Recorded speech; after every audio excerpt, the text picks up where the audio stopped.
computer. All right, Angela, I will kick it over to you.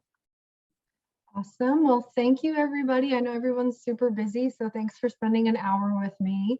I'm not eating lunch on it, although I hope you all are. So I just have some like Golden Girls beverage here to keep me company, but really appreciate you all being here. Some of you I'm familiar with, some I'm not. And so my plan is to just kind of go through a few slides and give you some basic information about SHARE.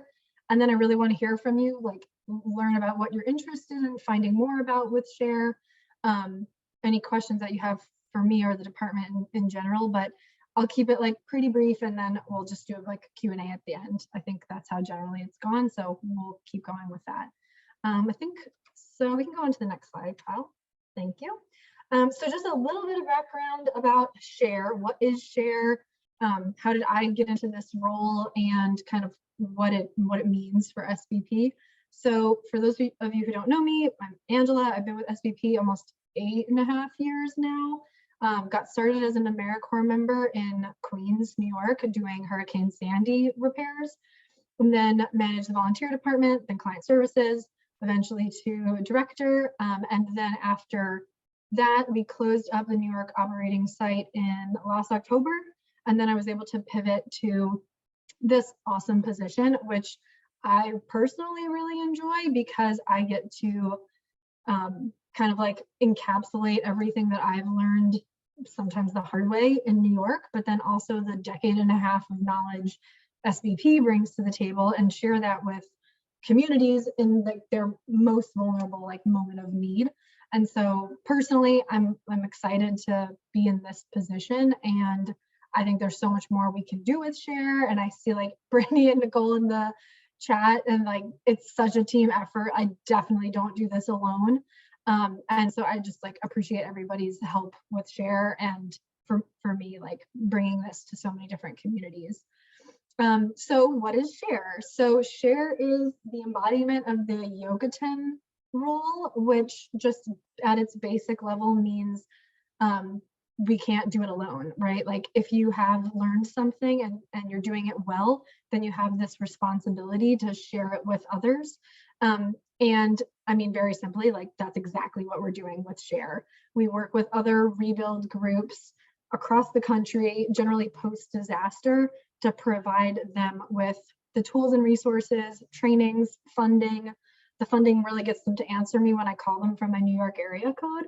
But the funding, training, resources, and then all of the like weight that SBP brings to the table when it comes into a community. So that's advise, advocate, prepare, and then, and most importantly, I would say build. What like you guys are doing every day really allows me to point back and say, hey, we're not just like talking about it, we're still literally doing it in these communities as a proof point that it can work and it can help communities respond faster. So really just a shout out to all my build people out there, because without your work, like I wouldn't, and all the other interventions wouldn't be able to show what we do and how we've learned. So I think we can go on to the next slide, Kyle. Thank you. So why do we share? So there's so many different reasons. A lot of it I learned in my time in New York, but so much more of it I've learned in the past year doing SHARE work, after Ida, and now especially after Kentucky. I think a big theme that I've seen is hurricane season, tornado season. It's like kind of becoming a thing of the past. There's this like idea that tornado season's generally in the spring, but then we can look at the Western Kentucky tornadoes and that happened in December. And so there's this like tremendous need for, really it should be the federal government sector, but the nonprofit sector is taking a lot of it, to support so many communities time after time. And it's generally the same people, the same groups that are doing it. So system-wide, the system and processes that they had set up 50 years ago to present day, those are sometimes still the systems that are in place now that just don't serve people anymore. A lot of it's really slow and inefficient. And that's like across the board from FEMA to even the nonprofit sector, like long-term recovery groups. I call them LTRGs on here. If you see that, just stands for long-term recovery group. VOAD groups, which are voluntary organizations active in disaster.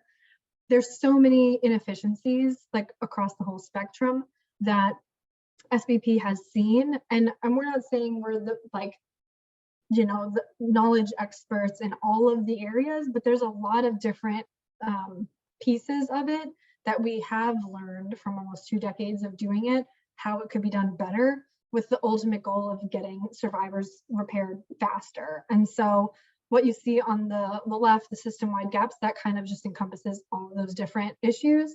And then on the right, it's the different kind of thematic services that SBP as a whole, but mostly SHARE at this point, are providing to partners. And so that's our FEMA appeal training. I don't know if Claire has gone with hers yet, but if she hasn't, I highly recommend listening to her content.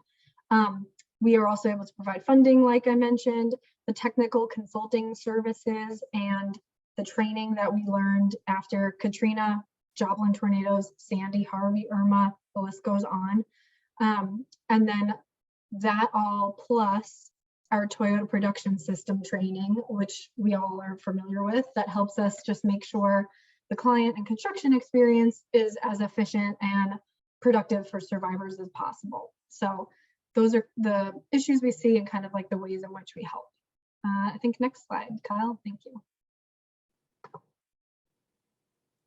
This is just a map. I think this map is really interesting, so I felt like I wanted to share it with everybody. This is not just to show SHARE. SHARE is just the blue part on there, obviously, but it's like nationwide, all of the different services that SBP has provided. And I don't even know if this is up to date. Like, I don't think it's been updated in maybe 2 months. But in 2 months, we've probably done even so much more than is on here now. So you can see there's so much response we've done, which is on our build side, build programs, operating sites, the trainings, and then government advising that the amazing Advise and Advocate team do. Really spans like 20 states plus Puerto Rico and the Bahamas. And it's something I think we should all be really proud of. So on to the next slide. Okay, so when I say SHARE, like what does that actually mean? Good question, if that's something you were thinking of. So here I kind of just put this little formula up there because I think this lays it out pretty clearly. But so it's SBP plus rebuild partners, which I'll get into a little bit more how we define a rebuild partner. We take them and we provide funding with grants, AmeriCorps members. And so our AmeriCorps members come in the form of our placement site program that's supported through obviously the AmeriCorps department. So that's Mike, Megan, Ian. I don't know if Alex Spear is on this call, but Alex is amazing. And she was one of our placement site members with the restoration team in Texas after, I think, Harvey, maybe it was Winter Storm Uri. I don't know. If Alex is here, please correct me. But so she was a placement site member and now she's a staff member in Houston. So if you're not aware of our placement site program, it's a program we started a few years ago to literally give capacity to nonprofits that are doing really good work, but are just like overworked and need additional support. So we include that, plus the training, consulting, and best practices that come with, again, 2 decades of rebuilding since Katrina. And then all of that gets us to more families home faster, more efficiently, more predictably than had they just waited on FEMA or long-term recovery group or whatever other group. And we're not saying we're like the complete subject matter experts in all of this, and we learn so much from our partners too. We encourage this like constructive discontent communication, and so that helps us learn. But there are some areas and some trainings that like we can provide to give a good foundation for how they can support their community a bit more efficiently. And then on the side here, I have SHARE began in 2018 as a result of Hurricane Harvey in Houston, where I think the story goes that like we just geographically couldn't support all of the areas impacted by Harvey. And so trying to like talk to community members and see how else we could help. And so SHARE was kind of like born out of that. And so since then, we've impacted, or Share has helped rebuild 1,300 homes in about 20 different states, which is pretty cool. And we're on track to do probably about 400 more this year through partners. So I think we can go to the next slide. Okay, awesome, thank you. So how do we share this knowledge here? So Share has a bunch of different buckets that we provide our services through. One of them being like a really clear-cut training series workshops. So it's 6 weeks. We did it in the spring. We're going to do it again in the fall. That covers content. We have subject matter experts from, Dulcie doing the resilient building. I was supporting the client services communication. We had a construction module, a FEMA appeal module for partners. And then I think like one of the most important pieces was the Toyota production system outreach and storytelling. What I've learned thematically from a lot of our partners is that they look at their community, they see that there's need, but they're afraid to talk to survivors or put like a finger on the pulse of like what the community actually needs until they've secured funding.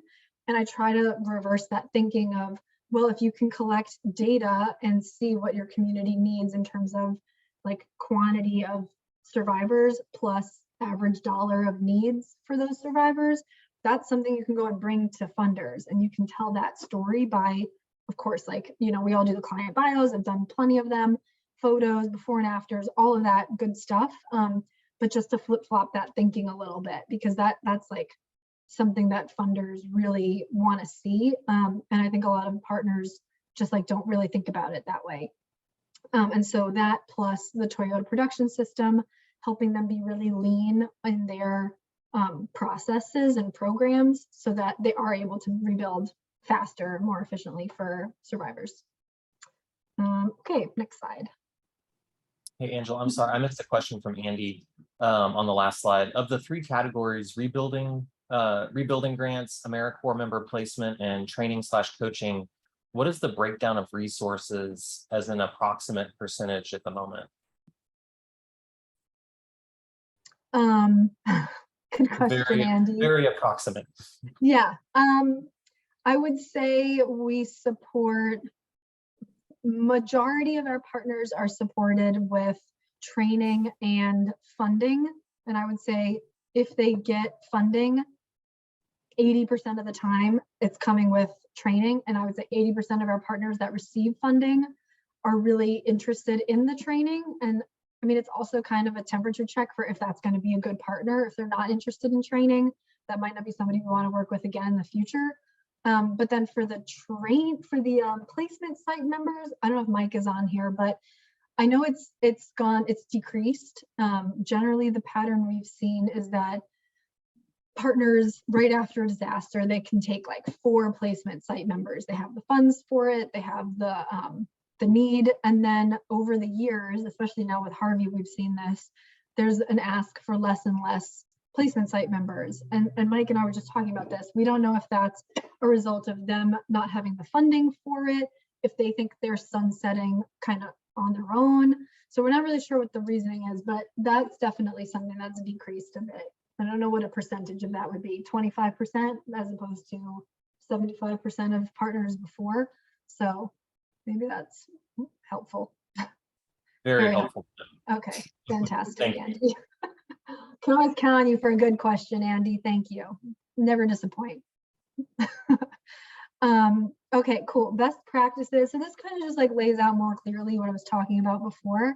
So setting clear goals and really building this culture of accountability with partners. We do that. I mean, I like to think we do it in a very organic relationship building sort of way with partners, because I think the more they look at us as really like a partner and not a funder, not a traditional funder, then that's going to facilitate them bringing actual problems and issues. And then we can do something with that. We can say, oh, hey, we've done this. We've had the same problem before. This is what we did. It worked. or, oh, that's a new problem we've never experienced. Let me bring it to the team and see what they advise. So we really just want to build that relationship so that it's an like open communication for any issues that come up, and not so much the traditional like funder grantee type of relationship. And it does help us that we have a decade and a half of experience to like lean back on. A lot of the groups are smaller to medium sized, and so they just like don't have that like level of experience. But okay, next slide. So who do we support? You might be thinking, well, like I've said, small to medium nonprofits, like what does that exactly mean? So we look at it in a few different, we look at partners through a few different lenses. Mostly, we want to be helping groups that have a clear demonstrated need in their community, but also the like capacity to support that need and the commitment to be there in the long term. Generally, we define long-term as at minimum 12 to 18 months. It's so funny to me, like we get applications all the time, and that's one of the questions, like how long are you going to be in the community? And they'll just openly say 6 months. And it's like, okay, well, that's probably not a group that we're going to be able to support, but they're very open about it, which is good. But yeah, so we ask for them to be in the community for the long term. And we can work with some national groups. You'll see some national groups listed on here that are like affiliates of Rebuilding Together or Habitat for Humanity. I didn't understand it, but the structure of those two organizations specifically, there are like the affiliates can't like operate kind of independently from the big like name that you're thinking, Habitat and Rebuilding Together. And so there's a really great Rebuilding Together in North Texas that's a team of 2 with a client queue of 200 people and from Winter Storm, and they needed a ton of support. They attended all of our webinars, like great partners. And now they're going to be better positioned if and when there's another disaster. And then so there's that group that is like tried and true community like disaster rebuilding partners. So you'll see those are our Appalachia service projects, Hope Disaster, Habitat, like I mentioned, Rebuilding Together, all those that are like doing it. And then there's another category of partners that are more, they're doing it as a response to a super specific need in their community. And that's Silver Sage, who's on the left here, the partner spotlight. Silver Sage provides food for food insecure seniors in and around like the Harris County, Texas area. And so after the winter storm, they would go deliver meals to their seniors, and the seniors were living with no lights on and no plumbing. And they were like, well, we can't just be bringing this person food. We have to do something about their lack of plumbing and electric. And so then they got into the disaster response kind of business just as an immediate need to their community. And so them and Louisiana Just Recovery Network, for any of our Louisiana team, if you've interacted with them, they're great. They're an environmental sustainability group, same, like responding after Ida. So, but these groups do amazing work. I mean, and they're committed for the long term. Like Silver Sage has been doing it now 2 years. Winter Storm was I think 2021, so maybe almost 2 years now. But they're doing great work. They've like really helped support their community. And I mean, I know like in the Louisiana Just Recovery Network, they're thinking this is going to be a like permanent part of their work. And so it's nice to be able to provide just some little tweaks and things to some of the other bigger or more established rebuild groups, but also the partners that, you know, are just like newly getting into it, to be able to like bring them the whole menu of services that SBP offers is like really cool to see that transition. And I haven't worked with a lot of them, but Silver Sage and Louisiana Just, I've worked with both of them since the beginning, and it's amazing to see how efficient and like productive they are now versus a year ago. So very cool. All right, so I'll go to the next slide. So that kind of covers like what we're doing big picture with SHARE. I wanted to also talk about a little bit of what SHARE's role is in the response or yeah, from the response lens. So it's super collaborative, right? Like we work with the advised team. Oh, shout out to Olivia, who's always doing like the data collection and information that we saw after the Eastern Kentucky floods, and she was sending those out every day. But she's identifying that data. And then we work with the build and deployment team. So that would be like Emerson and all of our disaster corps members and anybody who's raised their hand for deployment.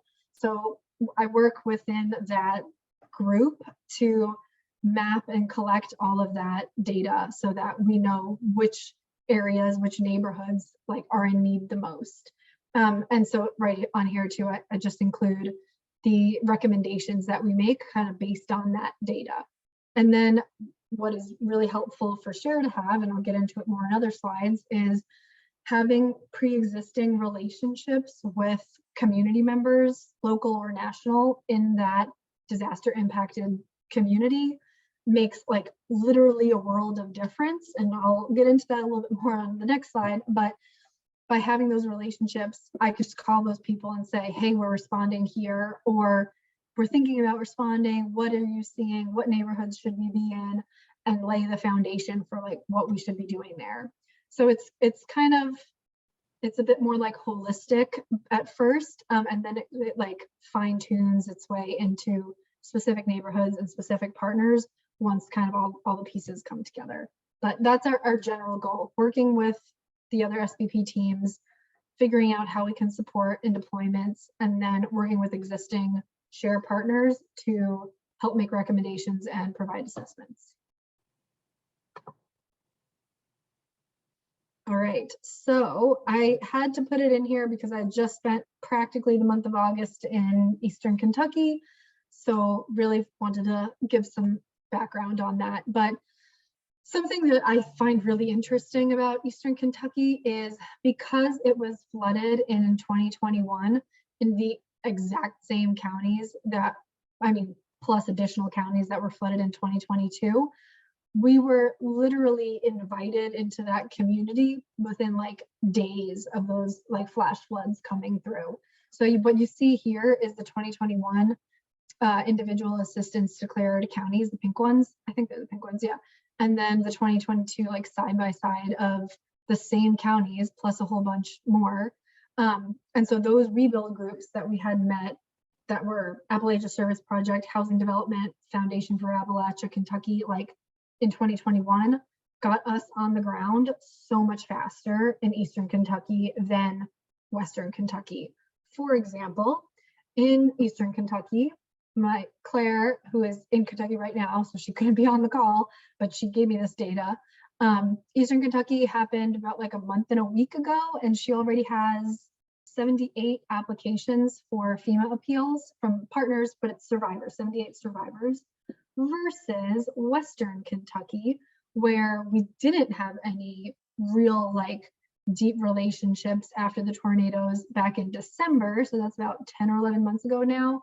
And we only have 41 applications from there. So you can see just like with those numbers, how really important it is to have pre-existing relationships in communities.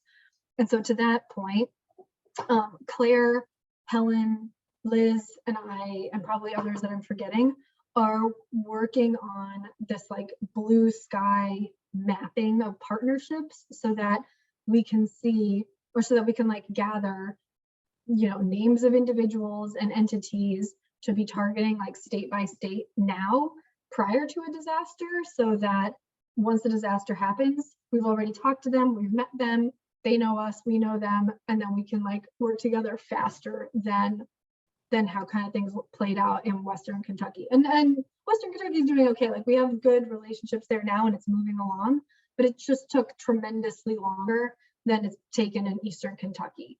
So just wanted to show that side by side. I think it's an important piece of what SHARE does. Next slide. Okay, so this again, just a little bit more on Eastern Kentucky. Why we would do a build sort of site versus a SHARE kind of like site is there's so many reasons, that there's so many factors that go into it. One factor is that if this disaster is like geographically so spread out and stretched out that even if we had a build site, we wouldn't be able to serve all the neighborhoods that are there. That's a big factor. And so for here, I don't know if any of you have been to Appalachia or from there. I've now only experienced it a few times, but it's incredible to, and I've seen hurricanes, like I've seen some stuff, but what was really crazy to me about the flash flooding is that A, it was at 3 o'clock in the morning, B, there's not good cell reception out there. And so the only emergency response people had, or emergency notification people had, was their phones, and like maybe they got alerted, maybe they didn't. And then there's all these like small creeks that just have like creek beds or banks kind of off to the sides, but they're small, like little trickling things. And then houses, like lots of houses, and then just mountains and like super rural. But what I saw was this picture on the left here, that those little creeks, like, not only filled up with enough water to do this, but that the like sheer force and strength of the water was enough to move this house literally 60 feet like perpendicular off of its foundation. That's what like was left of the foundation, and it pushed the house up the hill. So like picture that, of like water pushing a house up a hill, is totally crazy to me. And this survivor, her name's Kim, we met her because she works with the Kentucky River Area Development District, JR, I think I got it right. She works with them, and so we met her, and she told us this story that was like heart-wrenching, one of the worst stories I think I've ever heard. And this is her house, and she was like saying that she had just put a new roof on, just put a new porch on, and you can see literally the porch and the roof are still fine and the flag is still flying. But what was most traumatic about the story is the picture on the right with the chairs.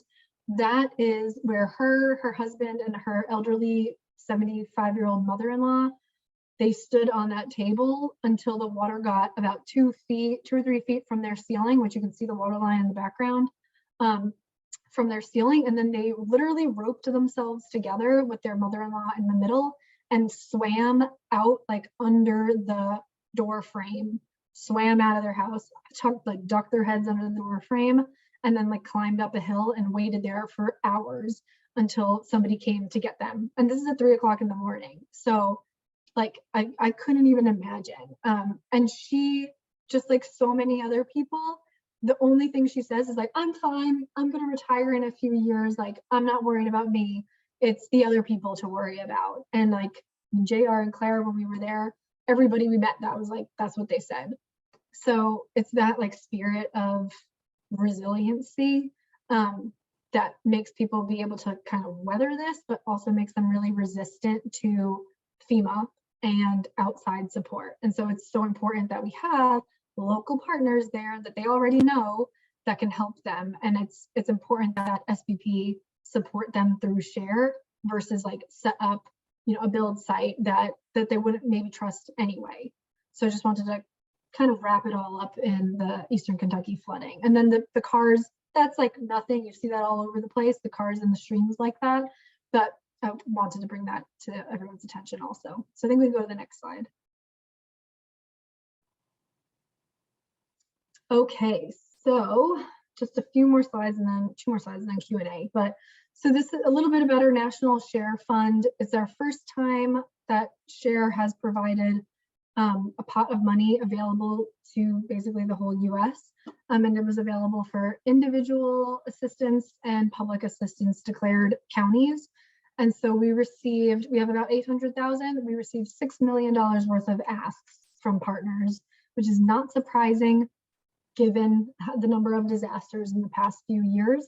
And so we've chosen, I think it's 9 partners to work with. And just this week, I've been calling people and letting them know what like amount of funding and training that we're going to be able to provide them.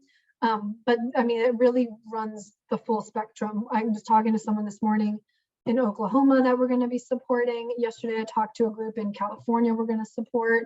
We're supporting still lots of groups in Louisiana and Texas. But what was but what we were able to do with this data that we collected from partners that applied is I worked with Brittany and the development team to take that data and bring it to existing funders, like some of our Texas winter storm funders, and say, hey, there's still a need in this community. Can you fund us? And some of them said yes. And so what started as 800,000 ended up being like probably closer to $1 million in funds that we were able to give out to partners, because we took the data that we got from their applications and brought it to out like our existing partnerships, which is pretty cool.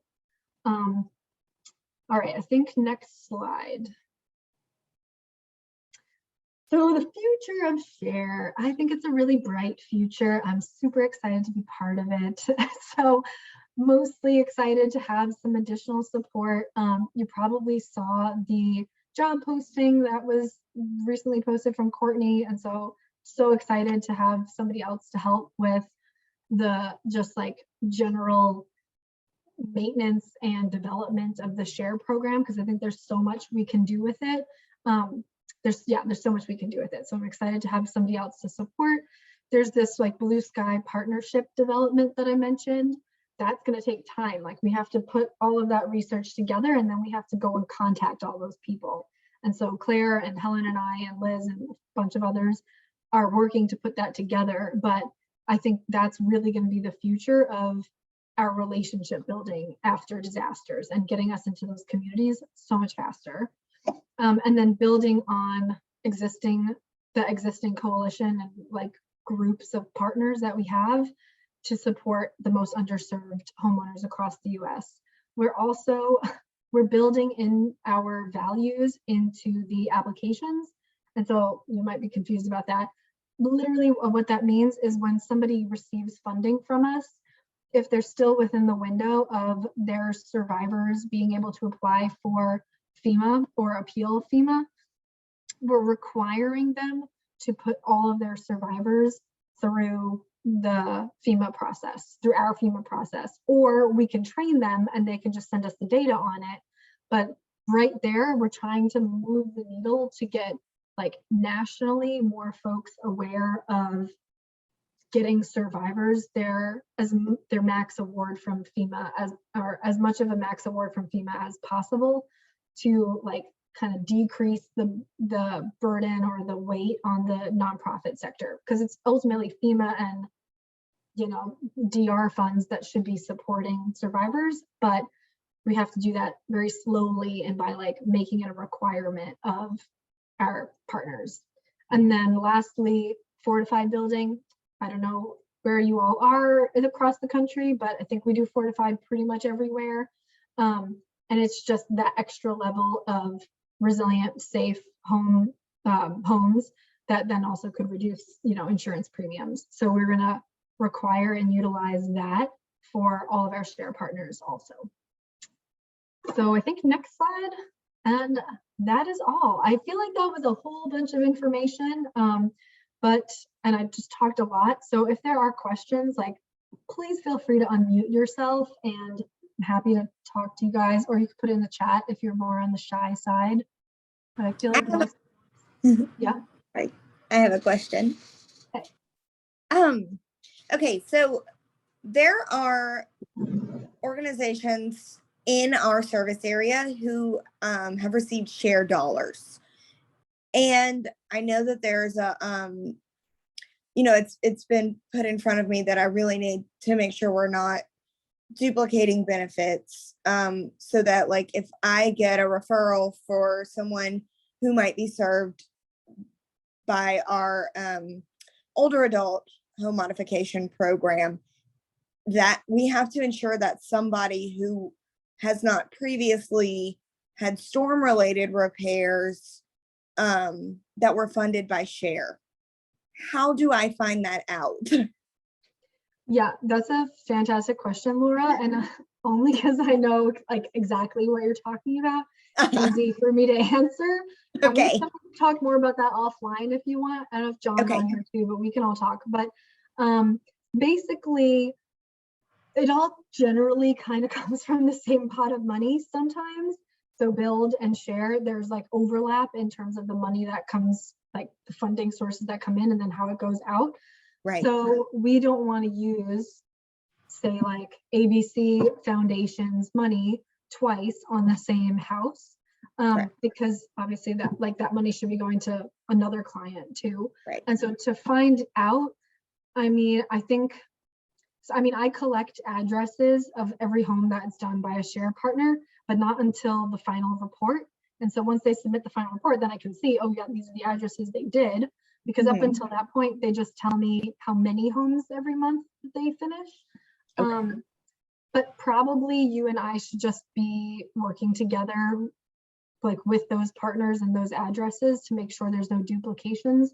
And there's some other ways we can work around it too, by like rebuilding in one town or county versus share doing another town or county. There's, build versus or repair versus new build. Like there are different things we can like build out in the share applications to make it easier for you. But Okay. but we can talk about it more offline. Yeah. Awesome. Thank you so much. Thank you, Laura. Other questions? Anything in the chat? Thanks, guys.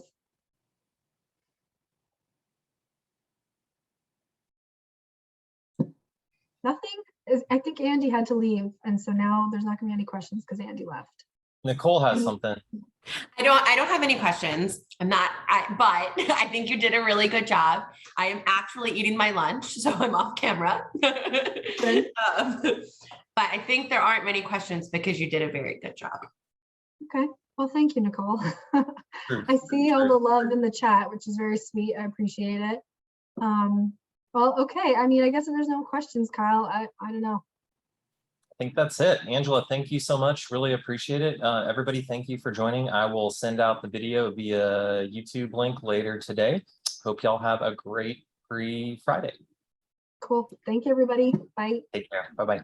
Thank you.